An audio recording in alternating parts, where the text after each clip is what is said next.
Distinguished delegates, it is my great honor to speak to you about the dire human rights situation in my country, Myanmar. I thank the High Commissioner and the Special Rapporteur for their continued attention to the crisis in Myanmar. My name is Zue Padonmar. I'm a human rights and women rights defender from Karenni State, a small region in the eastern Myanmar bordering Thailand. I am here to share an unimaginable suffering of my people at the hands of the illegal military junta. I also want to highlight the extraordinary resilience of Karreni people and the people of Myanmar, as well as their aspiration of federal democracy and respect for human rights. Karenni State has become a killing field. I am myself a survivor of airstrike by the Myanmar military.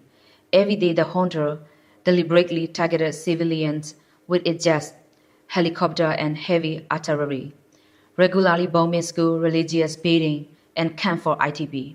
Despite the junta's announcement of temporary ceasefire following devastating earthquake on 28 March, the junta has continued its attacks against civilians even on the day it declared the ceasefire.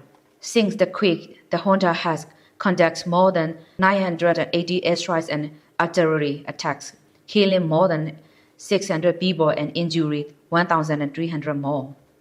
Let me also remind a major threat, injuring 8 civilians and killing 1 this year in Karreni alone. We also face arbitrary arrests, tortures, and conflict-related sexual violence. Women and gays are particularly vulnerable, subjected to gang rape, others from abuse by junta soldiers. Survival is extremely challenging for the people. Over 3.5 million has been displaced across Myanmar. Family has no home to return. The junta show regret for human life. Despite immense suffering, the junta is weaponizing humanitarian aid. It obstructs the delivery of life-saving support to those who need the most. Frontline responders are doing their best to fill the gap, but it's not enough. Yet it is hope. I can trust the incredible resilience of our people. Our demands are clear: an end military tyranny and impunity, the establishment of federal democratic system and international recognition, and support for civilian-led governance structures. Over the first 4 years, our result has only grown stronger. In fact, our collective vision for the future federal democracy is already coming to life. In Karenni State, we are building people-led governance structure.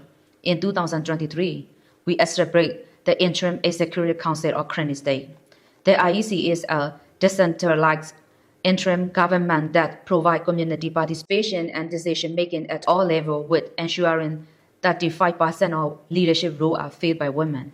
Despite the challenge, we deliver emergency service, humanitarian aid, education, and health, and establish the rule of law through the state.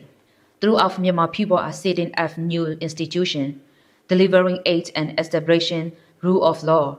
Our efforts are laying the foundation for the future federal Myanmar. Distinguished delegates, we need your government support urgently. Facts, we need your assistance to save life and alleviate human suffering. Recent cut the international aid had devastating lives of our vulnerable people. Not only must government and donors provide sufficient funds, but they must work with ethnic authority and local CSO to get aid to those with the greatest need. Second, we need your support for building democratic institutions from the ground up. We need your recognition and technical support, and also engage with us and help us address the many challenges we are facing. We need your recognizing our vision for federal democratic Myanmar. Finally, we need your support to isolate the junta and stop its attacks on our people. Stop the flow of weapons and aviation fuel to them military that is used to attack us. Cut off its access to money which is used to bankroll its oppression.